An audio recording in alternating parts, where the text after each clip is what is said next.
watching from the start, I'm sorry. Welcome to the stream. Today we're going to be looking at some of my favourite rock band logos, and if you've got any rock band logos that you really like, please pop them into the chat, and we can take a look at those as well. It's been interesting because I've had to dig out some logos to go through and look at with you today, and they're all quite old. Hello, Vegan Mortgage Advisor. Thank you for joining the stream. The logos are all fairly old, and it's not because I just listen to old music. I listen to a lot of new music, especially rock and metal bands. But I think it's just because a lot of the logos I'm going to show today are so iconic that they're and as a designer they've always been with me. And so when I was looking, there are a lot of really nice looking newer logos, but these are the ones which I feel a strong affinity to.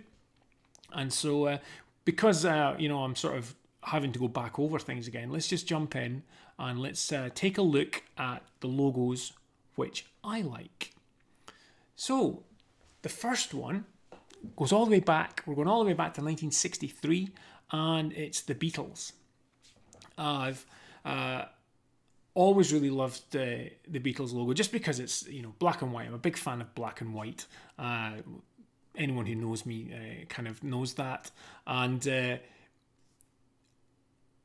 it's one of the earliest sort of band logos that I can think of. I don't really know of any earlier band logos. This is sort of the earliest one for me. It was designed by Ivor Arbiter, who I believe had an instrumental shop or something, and I think he designed it for them. There's a couple of things about it, or one main thing about it, which is sort of kind of bugged me a little bit. Like I say, I like the logo, I really do, but there's one thing which has kind of bugged me a little bit, and it's where the word "the" sits on the logo. Because we've got this T, this drop T, which kind of falls below the baseline of the rest of the letters. Your eye's drawn to that, and it makes it look like it's the center of the logo. But actually, the word "the" is sitting in what would be the sort of the dead center of the logo from the B to the S. So, for my eye, the word "this" should be sitting over the T, because the T looks like more optically like it's the center of the logo, but it isn't. It's the sitting in the center of the logo. And just wanted to we'll do a little experiment here. So I'll copy the logo, and then what we can do is we can move this word "the" and just see what we think. Okay, so that's where the word "the" is right now, but if I move it so that it sits more above the T, what do we think? Do we think that that's where "the" should sit? Should it be more optically balanced, which is what looks right to the eye, as opposed to mathematically balanced, where it's centered to the rest of the logo, the word Beatles? For me, I like this version of it where it's above the T, because it just seems to fit right. You can put in the chat what you think, so original or my new one. So I'll move this up here. So there's the difference. That's how far apart, that's how much of a shift it would need to go to the right to be in the middle, but the original is.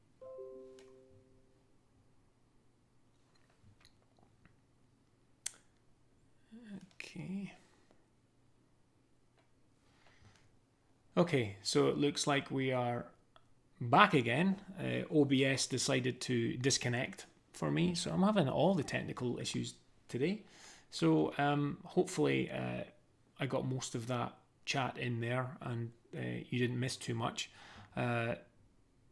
Technology is testing me today. So my second logo choice is the Rolling Stones logo, and A bit different to the Beatles one. We're a few years on. We're 7 years on now, and the interesting kind of little story behind the logo, the designer's John Pash, and Mick Jagger, or the band, gave John the design brief to create a logo based around the goddess Kali. And Kali is usually depicted with a big mouth and tongue sticking out, which is kind of, similar to what we're seeing here.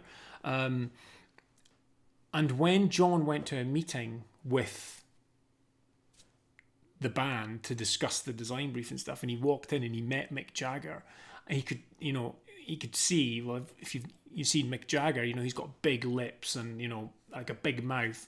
So what John did was, yes, he took on the brief of what Mick Jagger wanted, which was, the essence of the goddess Kali, but he actually based it more on Mick Jagger's mouth, his lips, and and the big tongue coming out, and it's become, it's so iconic, and I'll say the word iconic many times during this stream, but it has become so iconic, and you see it on t-shirts and everything, and I'm pretty sure that the original artwork's now in a museum because it's so iconic and everyone knows it.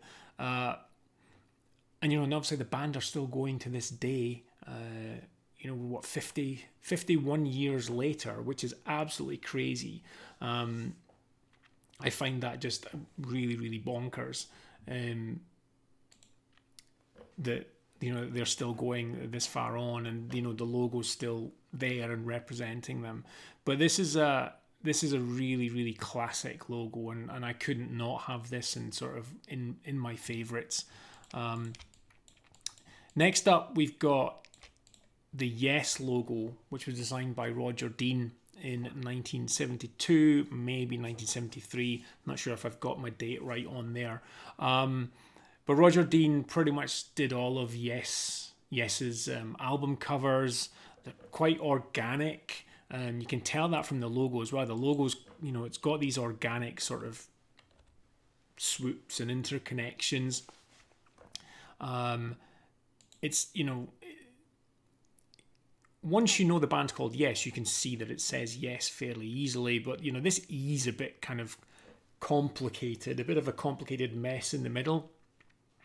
But for me, Yes are a prog rock band, and this logo, just the essence of it and the feeling of it, just has that organic, sweeping sort of landscape moods and things that prog rock is known for, sort of like 20-minute tracks that go on, just kind of sweep through different moods and motions.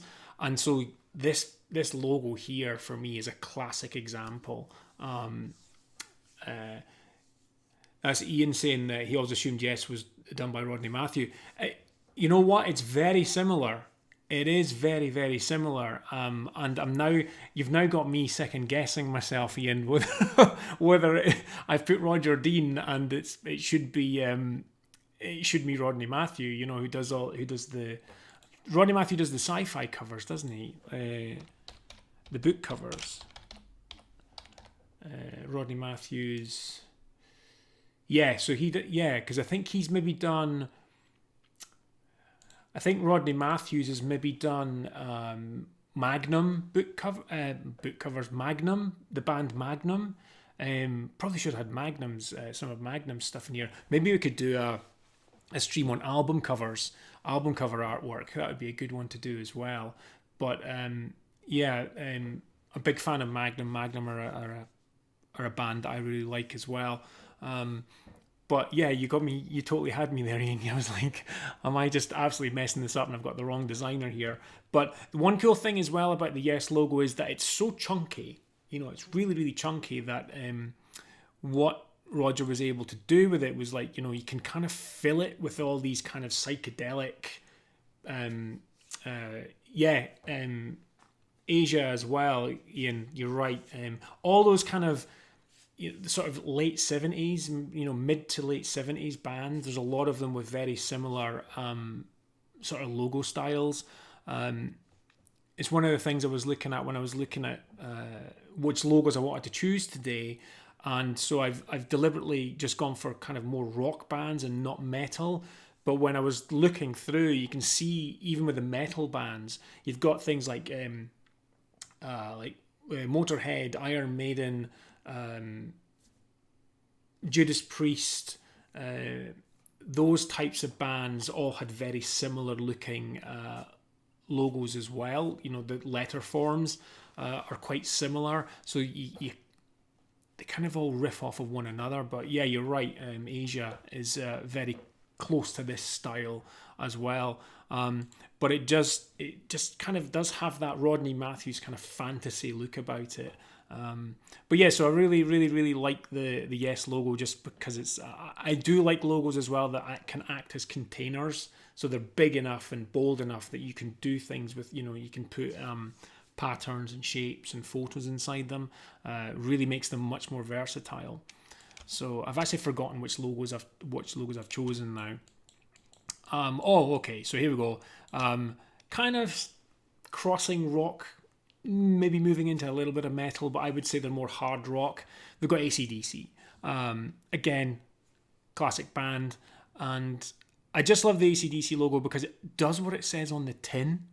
You know, AC/DC, alternating current, direct current, electricity, and they've got the lightning electricity symbol in the middle, separating out the letters, and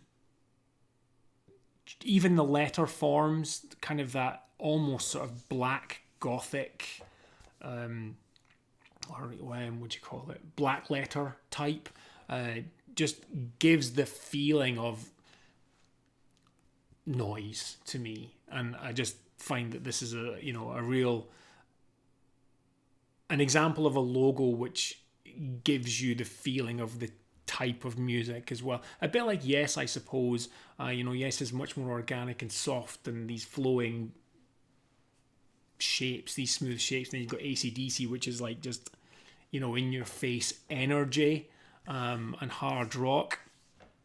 And again, we're still in the 70s. We've not even got to the 80s yet. I'm going so far back.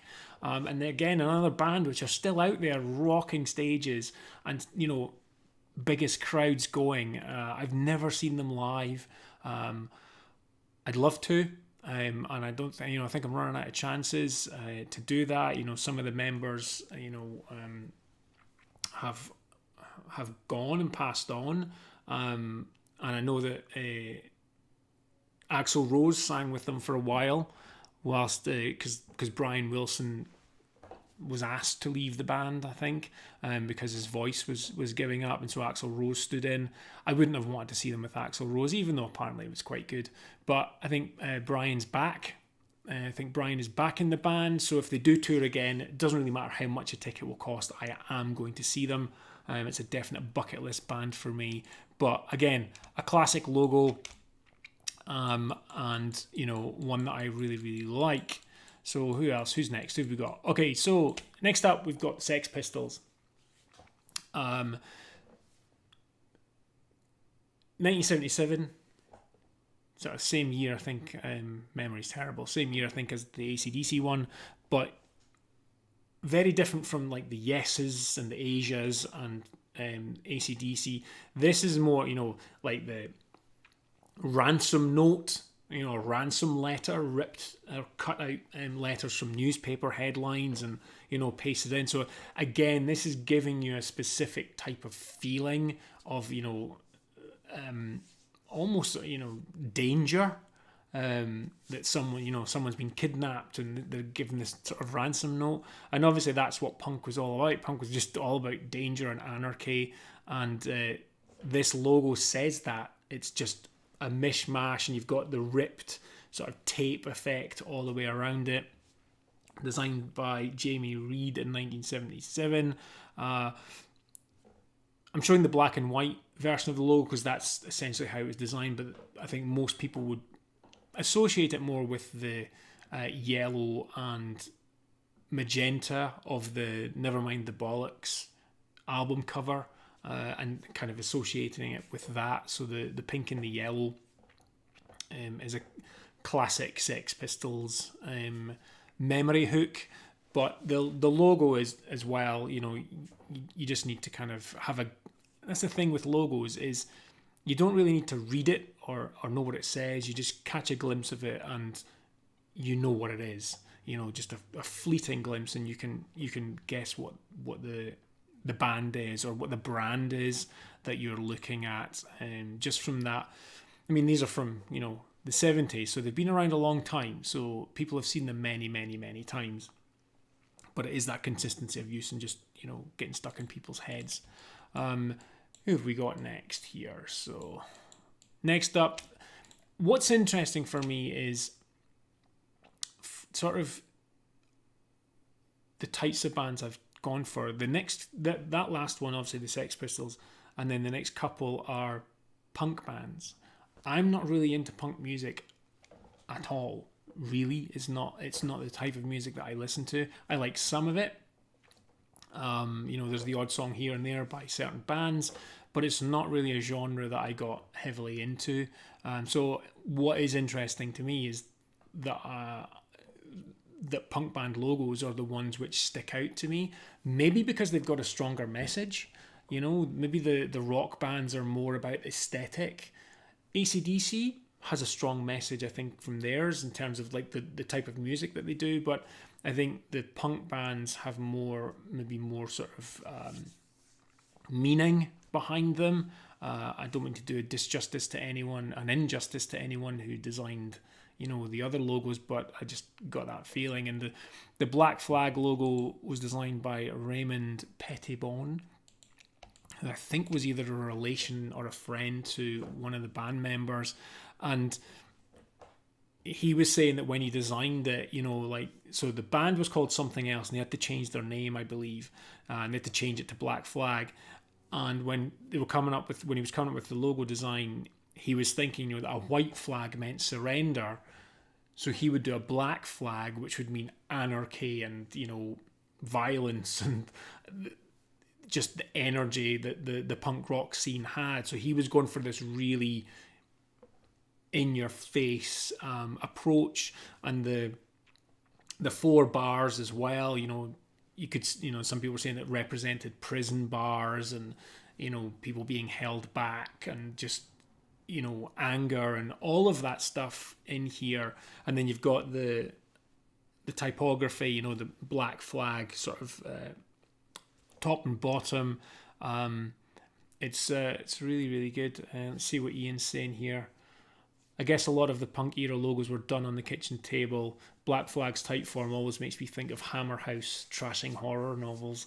Yeah, it is exactly that, Ian. I think there is a lot of... I mean, that's the thing as well. Back in the 70s, a lot of logos back then, they were all done... They were hand-painted. They were cut out from bits of paper. You had to do your layups, overhead cameras, photograph them and all that. When I'm not ancient, but when I was at college, I was one of the last years at the college I was at, before I went to art college. I did graphic design at a local college, and I went to university to do my animation degree. But when I was at college, we did photographic layups. So we had to cut everything out. We were using Letraset, so we had to rub. It was the sheets of Letraset where you rub the letters onto the paper, and if you mucked it up, it was like a pain in the ass. You'd start again. Or you got the white tape, and you had to white tape over it. Just people have a nostalgia for that time. I really don't miss it. Hey Liam, thanks for joining. Good to see you, mate. I don't miss doing layups and Letraset, and it's like people have these golden memories of the past. I'd much rather use something like Illustrator and do it digitally. If I make a mistake, I can just undo. Even when I first started using Photoshop and things, you had one undo, and that was it. So you had to still be very, very careful when you did that. Spoon tip burnishers, yeah, Ian. Oh, God, just so many tools that we just don't use today anymore. Anyway, let's not go down that memory lane. Maybe we could do that. Maybe another topic for another live stream. But yeah, where was I going with this? Yeah, so you'd mentioned, Ian, about, this stuff kind of being done on a kitchen table. A lot of it probably was, and they had no money, so they were just creating stuff. Exciting times and a new time for the punk rock to kind of come out.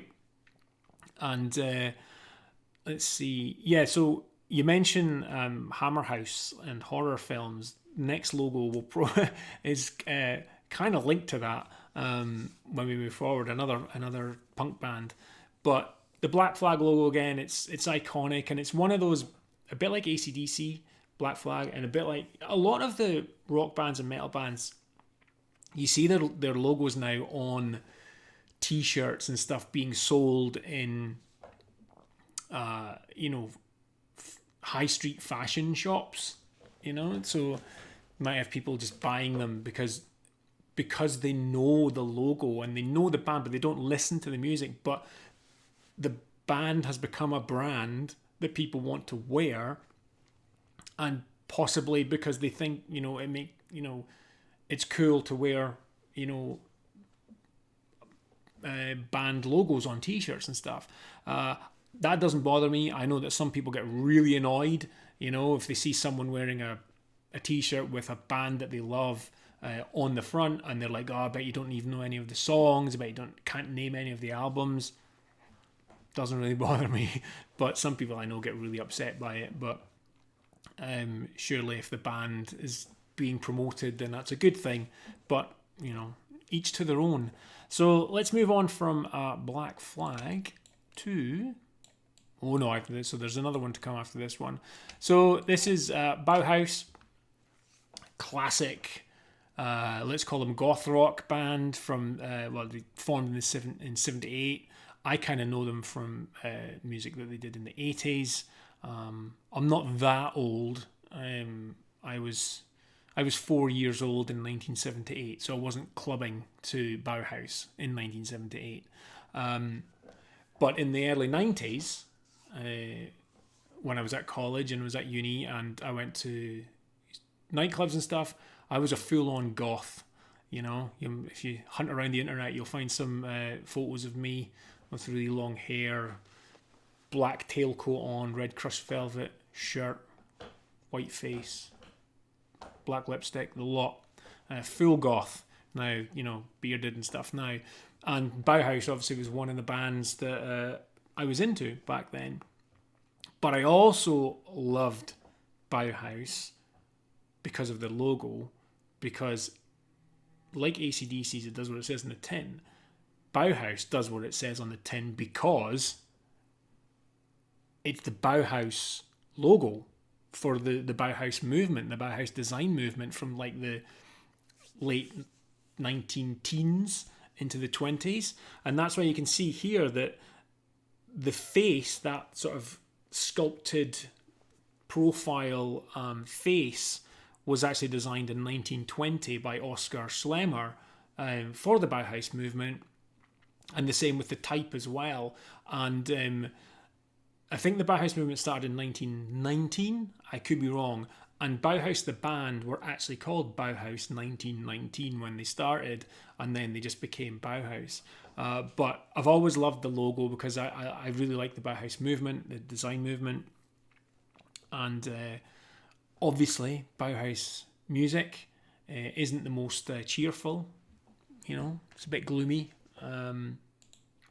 But and the logo, and their band colours, black and white, a lot of that stuff. But they were very, very influential and are still very influential today as a band. And I just thought it was really cool that they, like me, also loved the Bauhaus movement, so much so that they wanted to call their band after it as well. So that's stuck with me as well. So we're still in the 1970s, and I don't think we actually move out of the 80s, to be honest, today. So 1979, still in the 70s, and this is what I was kind of saying, Ian, when you'd mentioned the horror movies and stuff, and I knew that I had the Misfits logo coming up. So I'm a bit of a fan of kind of older. I like older horror movies and stuff. I'm not a huge fan of newer ones. I kind of like the some of the cheesiness of the old ones. I definitely like the Hammer House of Horror stuff, like Peter Cushing and all that sort of stuff. Hey Kaz, thanks for jumping on, mate. And that's what Glenn Danzig has done here. He's actually, well, I've written on screen there. I've written he's borrowed from what was a serial. It wouldn't have been like, sort of not a TV series. I don't think. I think it was more one of those movie serials of short films called The Crimson Ghost, where a guy would go around dressed as a skeleton murdering people, and the mask was quite iconic. And Glenn Danzig decided that look, that mask, the look of that mask was perfect for the band and the type of stuff that they were wanting to do. Even if you go and look at the Misfits and you look at how they were dressed, they would have like black eye makeup on and stuff to kind of give that hollowness to the eyes. It's very reminiscent of the logo that they have, and then they've got the typography is this really rough handwritten thing. Interestingly, they just took it and used it. They didn't ask for permission. I suppose it's a very punk rock thing to do. And just while I was looking at some articles and just checking, that everything's still streaming. I keep getting messages coming up. I was reading some articles just about the logo, and to this day, the estate for the that owns the rights to the Crimson Ghost never ever came after the Misfits for trademark infringement or anything like that. And it was saying in the article that the Misfits now had kind of made the Crimson Ghost mask their own, so it would actually be quite difficult for the Crimson Ghost people to come after the Misfits and try to claim maybe money or whatever for use of that iconography. So I find that really interesting, and that kind of that moves into trademarking law and copyright and how long someone's been using something before someone else comes after them and all of that. So it's that's I wouldn't recommend that you just go and choose a film you like and start using it as your logo. It's not a good thing to do. Could maybe get away with it a little bit back in the late 70s, and they probably had a don't give an F attitude anyway, and were willing to do it. So yeah, maybe in this day and age, don't be borrowing film iconography for your band's logo or your business logo. Something original is probably going to be better for you. Hey Tom, thanks for joining the stream. So I think that was, and I've got one more. I think, yeah, I've got one more. And we at least moved into the 80s, almost into the 90s. But this is the last logo that I'm going to present and talk about, and it's the logo for Nine Inch Nails, an industrial metal band. Probably one of the earliest bands that got me into metal, I think. In the sort of the 80s, I was listening to some rock stuff. I've got some cringy musical listening history, or not cringy. I suppose it's what it's what I listened to. But like in the 80s, I was listening to stuff like the Pet Shop Boys and real pop stuff.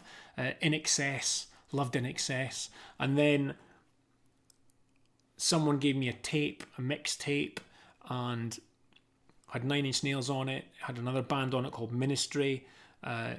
So sort of early industrial metal bands. So you had the noise and the attitude and the guitar from metal, but you also had the dance beat of dance music as well, and it just, that combination just really spoke to me.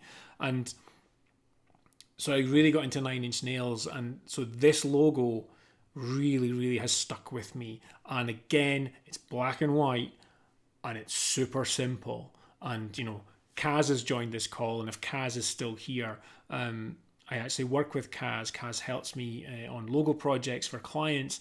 Kaz and I are very similar in our tastes to logos. We both like really simple things. And this Nine Inch Nails logo, just nin, and it's an ambigram as well. You can, spin it left or right and it will always be the same. And apparently, so Trent Rezner is Nine Inch Nails. He's the singer, and he writes most of the songs. And Gary Talpas is a graphic designer, and the two of them kind of worked on this. And Trent Rezner had seen an album cover by Talking Heads that had more words on it, but some of the letters I think were flipped. And Trent Rezner really liked that, and so he wanted to use that. He wanted to use that for his band, for Nine Inch Nails, and so he and Gary Talpas came up with that. They've had a couple of different logos over the years since then, but this one is sort of the classic Nine Inch Nails logo that everyone remembers, and it's the one I love the most as well. It's a logo that could be done today, and it would look modern. So it was done, like say 1989, and it just looks like something that can be done today. And it's good to see in the chat there that Kaz is agreeing with me that it's a great logo. So I've got one last logo I want to kind of pop in that I just wanted to show on the stream. I was going to keep it and not show it because it actually fits another. I talked at the start of this stream about how there's many different genres of kind of rock and metal, and it would be good to do some live streams where we focus on like specific genres, and one of the genres is death metal. And death metal logos and black metal logos can just be unintelligible. You just cannot read them. They're just like twigs and branches, just like that, and you just have you have to work so hard to figure out what the band name is. Well, there's a band from Scotland. I think they're from Dunfermline, and they're a death metal band. I think death metal with a bit of grindcore, if you know your musical genres. And Liam's got it. Liam's got it. He spelt canon wrong, but I'll give him it. So yeah, there's it's not the Proclaimers, Kaz. It's not the Proclaimers. Kaz is saying in the chat that he thinks it's the Proclaimers. I don't even know what the Proclaimers logo is. Is it like glasses? Is it two pairs of glasses? I don't know. That's the two Ronnies, isn't it? That's not the Proclaimers. So the band in question, as Liam has guessed, are called Party Cannon. And I've seen Party Cannon, and their music is not what you would think it is. It's not Toys R Us kiddie friendly party music. Well, I suppose it could be party music if if you're really into death metal and really into grindcore and you've had a lot to drink and you're just really up for a party. But the interesting thing with this is I actually read some stuff about it, and when they did it, the reason that they what the band said was that yes, they do, they listen to death metal and they play some death metal, but they are more into grindcore, and grindcore in a way is sort of like takes the piss a lot and is like, more fun. So they wanted to have a logo which kind of had the ethos of the grindcore side of things, and so they got this Party Cannon logo. But the funniest thing is when I don't believe this is a genuine poster, it is a genuine poster, but I think the Party Cannon logo's been put on there. But there's a festival, a music festival, I think in the States, could be wrong, could be someplace else, where it is like a death metal festival, and there's a poster that's got all the death metal band logos on it, and someone's put the Party Cannon logo on it, and it just really sticks out like a sore thumb. Let me zoom out a bit so you guys can see this. So there's there's the poster for the Bay Area Death Fest 2, and you can see there what I meant earlier on about all of the thanks for joining, Ian. I really appreciate you coming on. Thanks very much, mate. Hopefully you can join again next week when I come back on, and I'll make sure that the stream actually works. Well, the stream was working. I just started streaming and hadn't listed the stream as public, so nobody could find it because I'm an idiot. So next time I will. There's all these little checklists. The last week when I started, I had my mic on mute for 2 minutes, and thankfully Dan was watching and was able to tell me. Oh no, that was the week before, I think. Anyway, been having technical issues and stuff, but you're here now, and we've got people watching, which is awesome. I'm glad people are here to kind of watch this nonsense that we talk about today, even though hopefully you'll learn something as we're talking through it. So I'm just checking up on the chat. Rush's self-title is great. Yep, I agree. I think you're right there as well. Kaz has got me wanting to look for the Proclaimers logo now. I'm kind of keen to know what that is, what it looks like. But you can see here what I'm talking about a lot of the death metal and black metal type logos. They're tree-like, shall we say.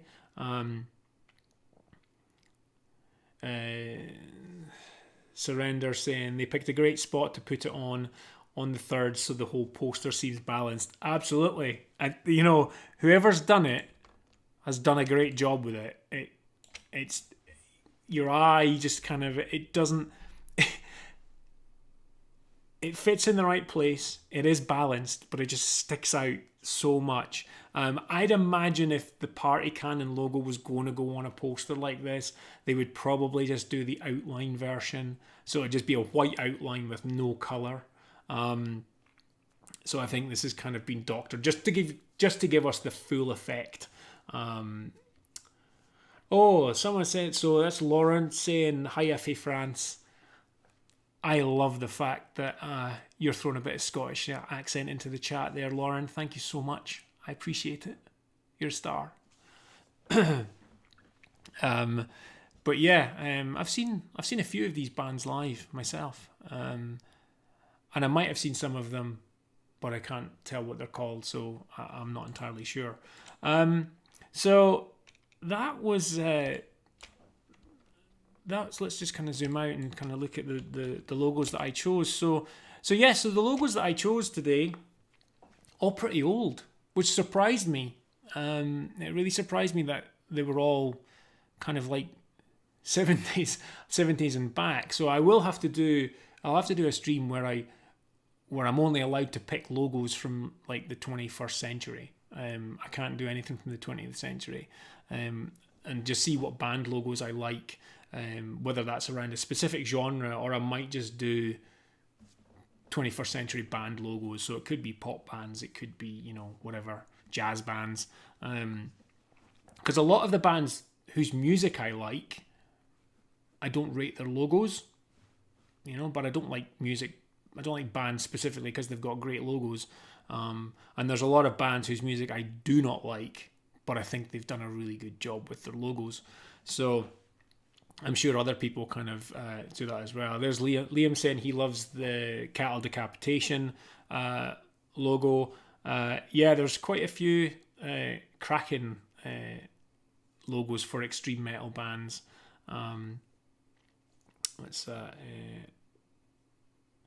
Yeah, Liam saying he likes the band, not beheading cattle. That's probably a good thing, Liam, because this is a public stream. Anyone can see what you're typing, so just be careful. Okay, so what is? Let's get some of your logos. Who's your favorite band logo? Pop them in the chat, and we'll bring them up we'll just do a Google search and we'll have a look at them.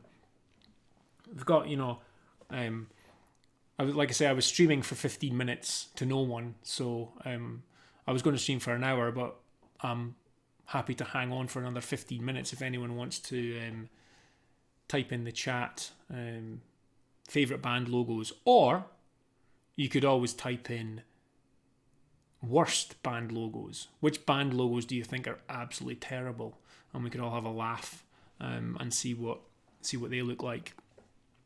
I think I've got a thing set up for web. Let me check. Yes, I do. So we can do a little looky see at some band logos. So let's see what we've got. Kaz is saying Metallica, specifically the M monogram. Oh yeah, I know which one you mean. That's the M's in a circle. Okay. And Space Telegrams is saying, don't know if they're favourites, but I like the Van Halen and ZZ Top logos. The Van Halen logo nearly made it on here today, but I wanted to keep that for another logo stream. I like both of the Van Halen logos. There's the two, because when they changed lead singers, David Lee Roth, I think, was the first singer. Could be wrong. And then second singer was, it'll pop into my head. But essentially what they did was they took the logo and they changed the logo when the new singer came in. Oh, his name's on the tip of my tongue. Somebody might say it. Or we could Google it, I suppose. Sammy Hagar. Thank you so much, Space Telegram. Sammy Hagar. So they changed it for that. But let's bring them up. So let's have a look at them so that people know what we're talking about here. Space Telegrams. And then, Kaz, what we'll do is we'll then look at the Metallica one. So Van Halen logo. Let's go to the images. This is when you worry you've not got safe search on or something and it brings up images. Well, I think we're safe typing Van Halen, but other terms, you know, I'm not so sure.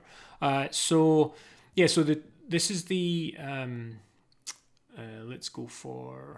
let's just click on high resolution, see what we get. So I'll click on this one. So I think everybody can see this pretty clearly. So this is the original Van Halen logo. Again, a lot of these bands probably had a few different early logos, but this is the one which most people know about. Talking about, yeah. So there's Kaz is saying the Prince logo. He did say Price first of all, and I wasn't sure what he meant, but yeah, the Prince. So Kaz, do you mean the symbol for the artist formerly known as Prince?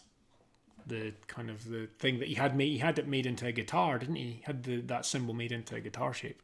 So this is the original Van Halen logo, and then when Sammy Hagar joined the band, they adapted it and changed it. I don't know if you can actually see that. Let's find one on a white background.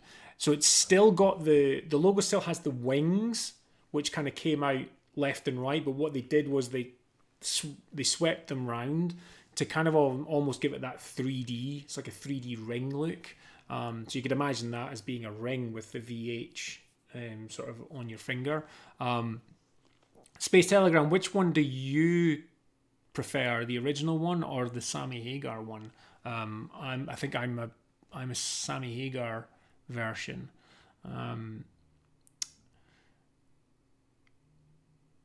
So Sammy Hagar had that in the shape for his for the stages for when he was going. That's really cool. Surrender Radio, what do you think of the logo for Waking the Cadaver? I don't know if I've seen that one, so I'll keep that noted. I'm aware that we said to Kaz we would look at the Metallica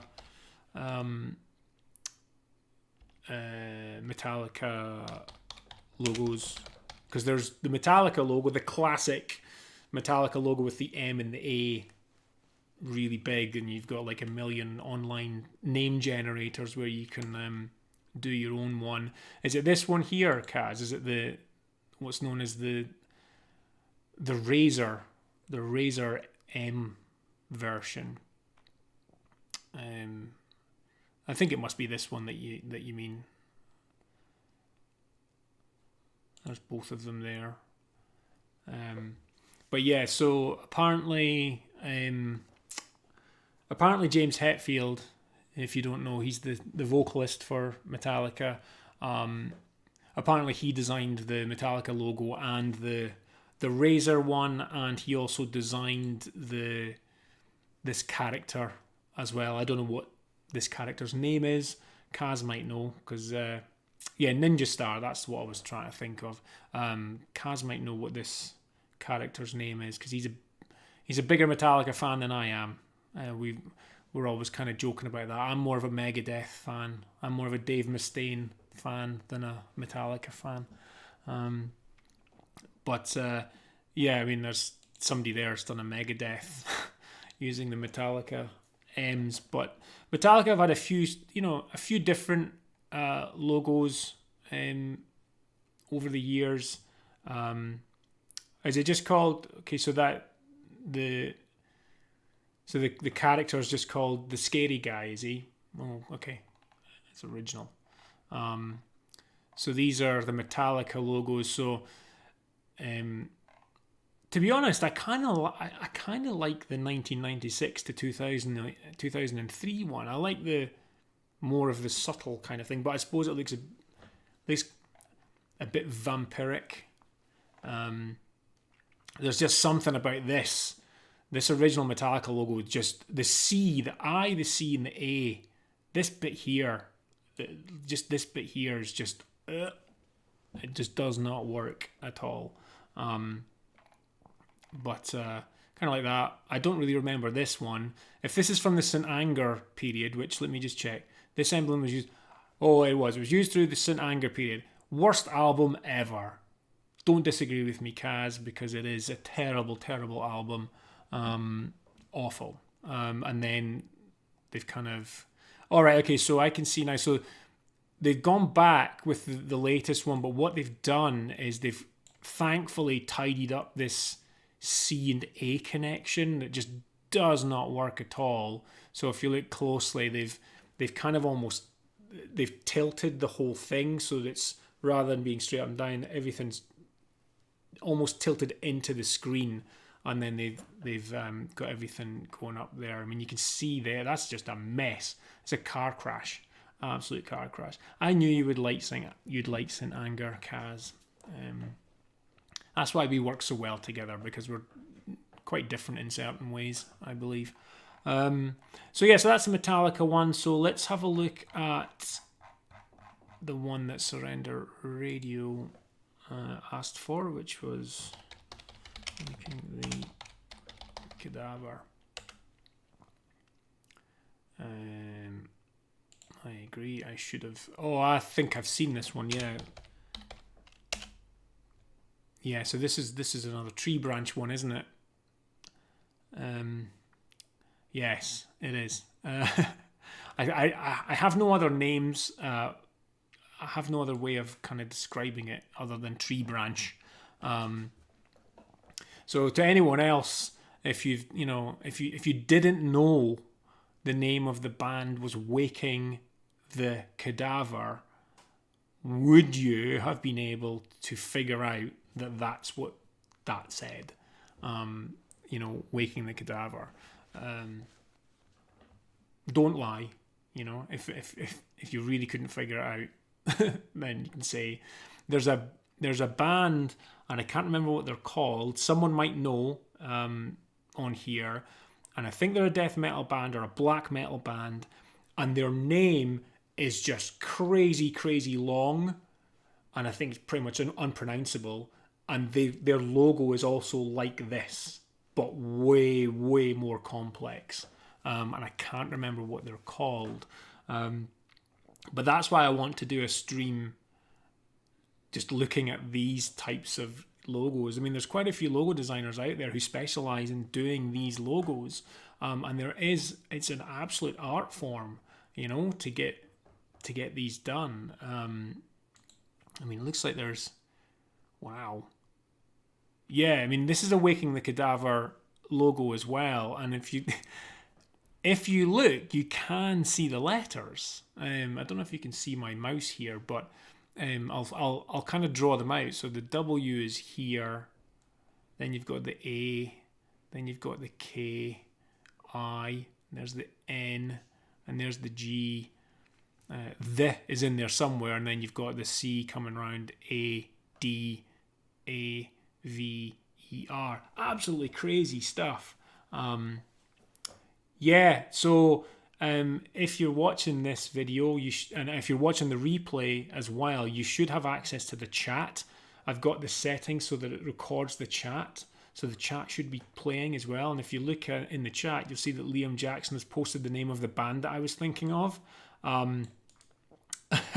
It's something else. Let me go back to desktop, and I'll paste it in. I'll type it in here on screen so that we can all see it.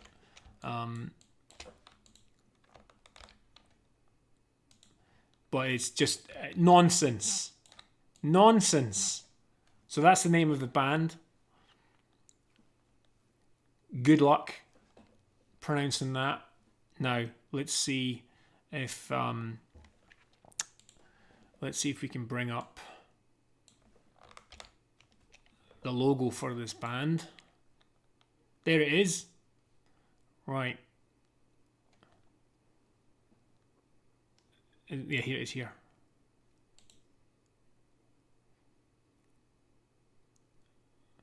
Oh, it's opened up. Facebook. Okay, I'm just going to accept that. Are these all the band's logo? Is this all the same band? I think people have just been having a go at... yes, I think that's the same band because it starts with an X and ends with an X. Absolutely crazy... You know, just crazy to look at. Absolutely bonkers to look at. I mean, look at that. That's just crazy. They hand drew it. This is hand-drawn stuff. I mean, some of them visually are really, you know, in terms of form, they're really, really nice to look at in terms of form. That was kind of like a Batman type thing. And I really like that. And again, if you had the name of the band next to you, let me just pull this over here a little bit so you can kind of see the name of the band. Well, I've lost my screen now. Okay. Let's see, where are we? You can see that. Well, you can see this. It starts with an X and it ends with an X, and then every other letter's in there. So it's just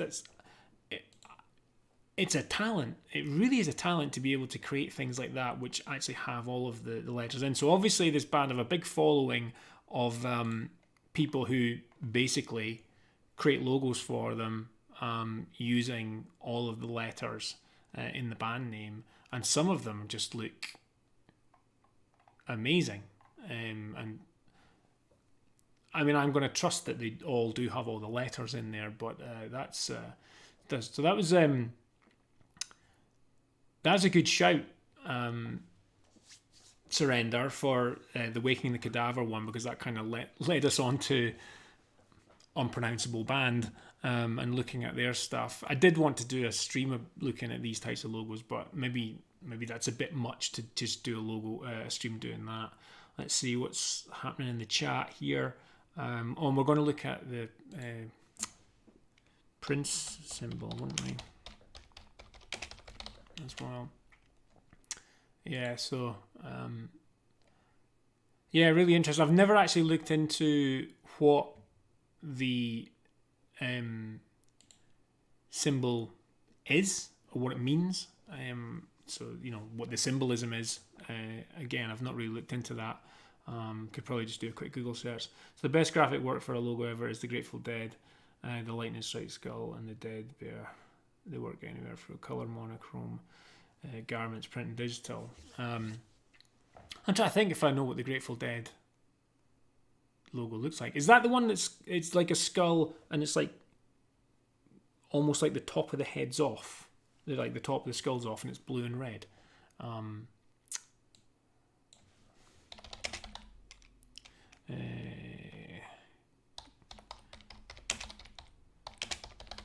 Grateful Dead logo. Yeah, it is. Okay. I thought I recognised what that was. So what you're saying, Gizmo? The best graphic work for a logo ever is the Grateful Dead, the lightning strike skull, yeah, and the dead bear. There's a dead bear. Oh, is that the? Okay, let's have a look at this.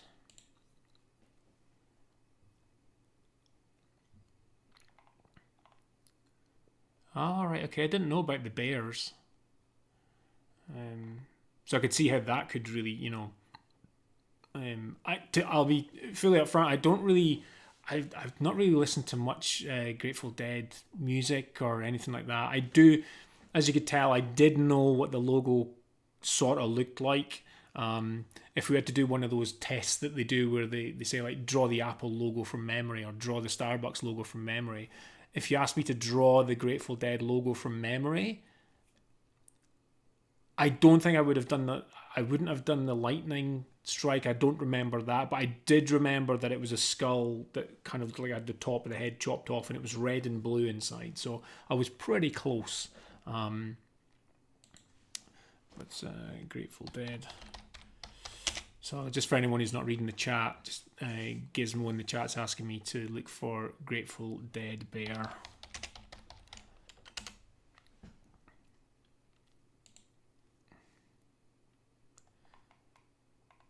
So I take it is this then, Gizmo, is this kind of this bear here. Sort of like a slightly scarier looking Pudsey bear from Children in Need on the BBC. And Kaz is saying he likes the Incubus logo. Incubus were a band that I was really into back in the day when they first came out. They had some really good tracks, and then they went a little bit, I don't know, their music just went a bit soft is the only word I can think of, a bit like Kings of Leon. I liked Kings of Leon when their first albums came out. They were kind of rocky and stuff, and then they went more kind of soft rock type thing, and I felt Incubus went the same way as well. Maybe they changed and came back to the way they, but yeah, Incubus one's again, it's probably along the lines of the type of stuff that I like, based on some of the stuff down here, like the really simple logos, but it is a really clean one. Again, they've had different things over the years. Trying to see if I've missed anything, if anyone asked for anything. I think that was it. But I really do appreciate people coming on the stream this week. I'm now wondering if last week I did the same thing and forgot to list my video, like make it public, and so I was streaming live but no one could find it. So that may well have been the problem. So just in the chat there, Surrender Radio is saying that Kings of Leon's first album was awesome and the second felt rushed. And it's just, I don't know whether that's kind of pressure from, the record labels and stuff for bands these days. I think the agreements and the deals that are made are just, I think, are probably pretty brutal. And they're under a lot of pressure, especially if your first album, does really well. Then you're under pressure to do the second, to get the second one out, so that the record label can make their money back off of you as soon as possible. Because you could imagine that the first album for many bands was years and years in the making, and then they've suddenly got to churn out another one in like 6 months to a year, maybe quicker. And it just was like a very different band by album 3. It was just like completely changed. I felt Incubus were sort of the same for me, but it is what it is. Bands change and move, as do their logos.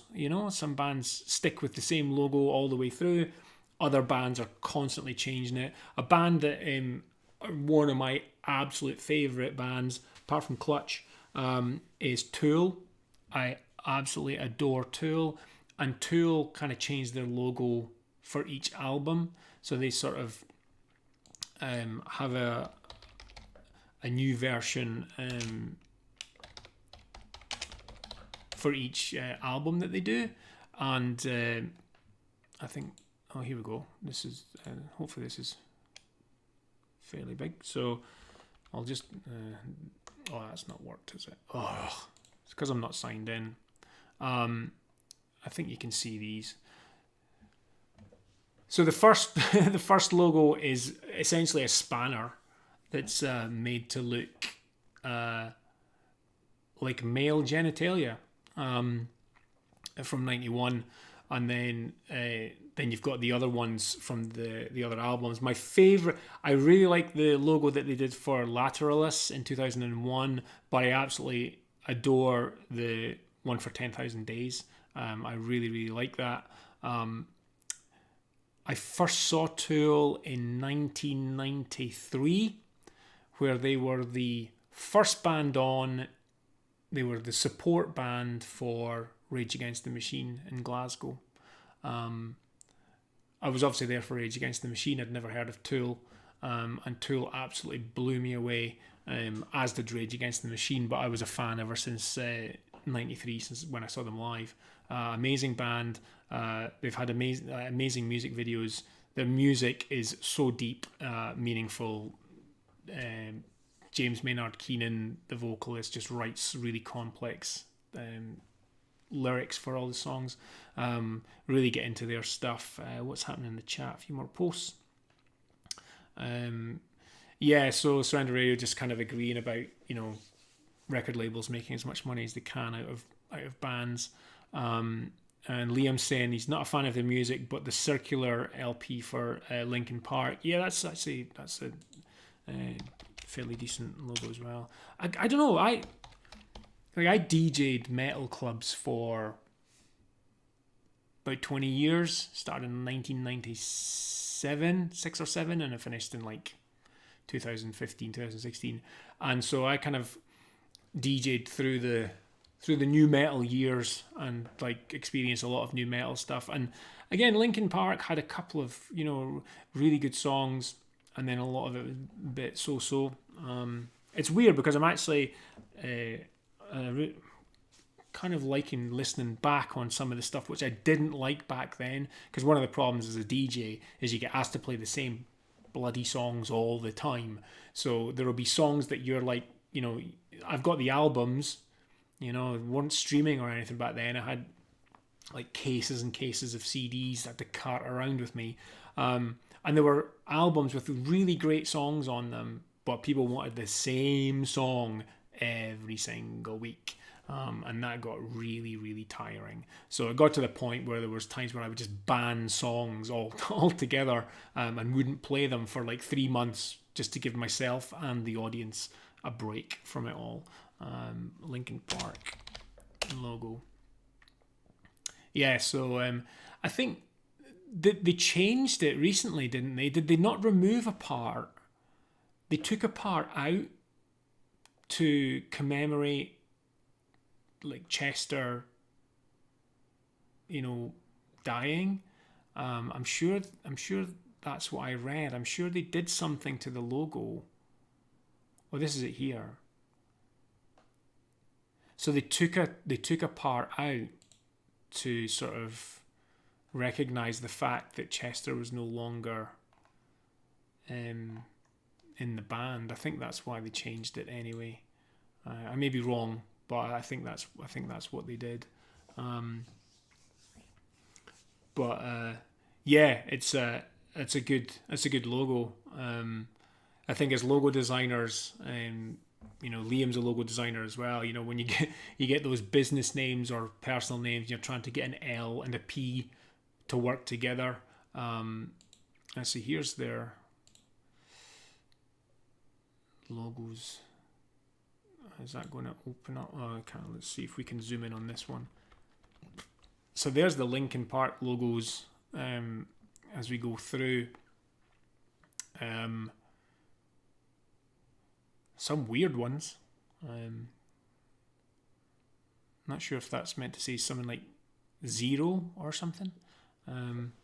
But yeah, so that's where the very last one they've removed. Yeah, so in 2017 they had more of a hexagonal thing, and then they removed one of the sides to sort of reference Chester Bennington no longer being with us. Awesome. Okay, so again, thank you so much for joining me live. Still getting used to the whole making sure everything's working and all of that. I'm not sure if I'll put this stream up as a recording. I don't know if maybe I will. Maybe people find it useful to watch back. I'm never ever sure. But Surrender saying the first Clutch album I ever heard was Blast Tyrant. That's a good first album to hear. The first ever song I heard by Clutch was Pure Rock Fury, I think, from the album Pure Rock Fury. That was my first hearing of. All right. Kaz is asking for the Proclaimers logo, so let's get the Proclaimers logo out the way, and then we can all go to our beds. They might not even have a logo. Like, it looks like it's just there we go. It's just text. It's just text that says The Proclaimers. Wasn't that worth waiting for? Not really. But yeah, and that's another, there's a band that, like, especially as a Scottish person, every single birthday party or wedding or whatever, wedding and birthday party DJs always play 500 Miles. Does my head in. Absolutely does my head in. If I never have to hear that song again, I'd be happy with that. Don't get me wrong, the Proclaimers have actually got some really, really good songs. And I've seen the musical Sunshine on Leith. I've seen the film and stuff that they did, and they're good lyricists. But 500 Miles can just do one. It can go 500 miles. Yeah, thanks for ending the stream on a really high note there, Kaz, with an exciting logo. Always good. Yeah, Liam, it did look like Impact. It did look like the Impact font. But yeah, so hold on a minute. Just as I'm thinking I'm ending the stream, so Vegan Mortgage Advisor, who is just posted that he's never even heard of them, to be honest. You've never heard of the Proclaimers? Is that what you're saying?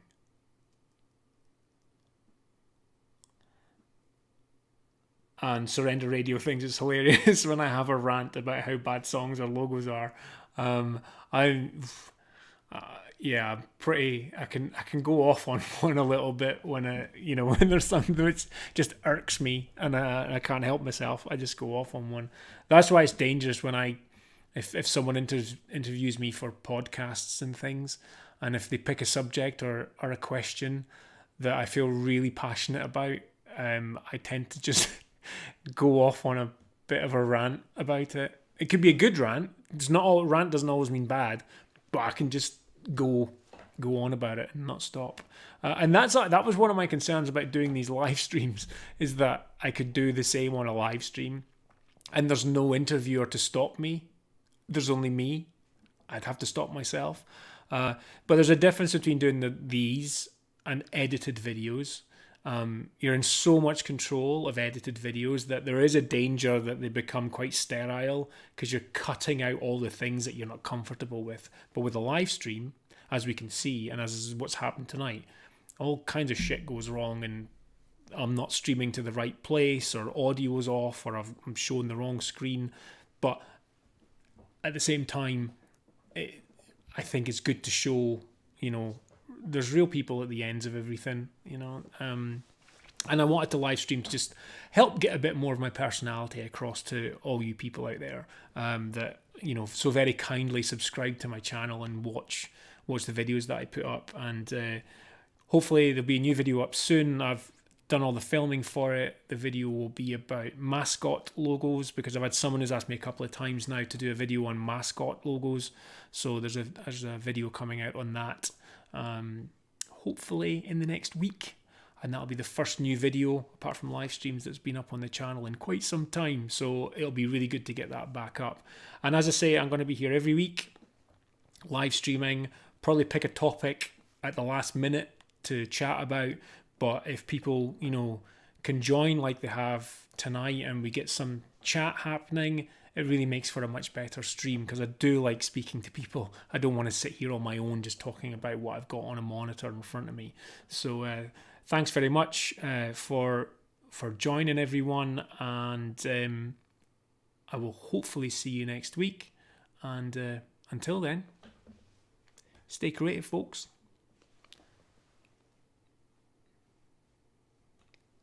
Again, it was on the wrong monitor, so I'll say stay creative, folks. Bye for now.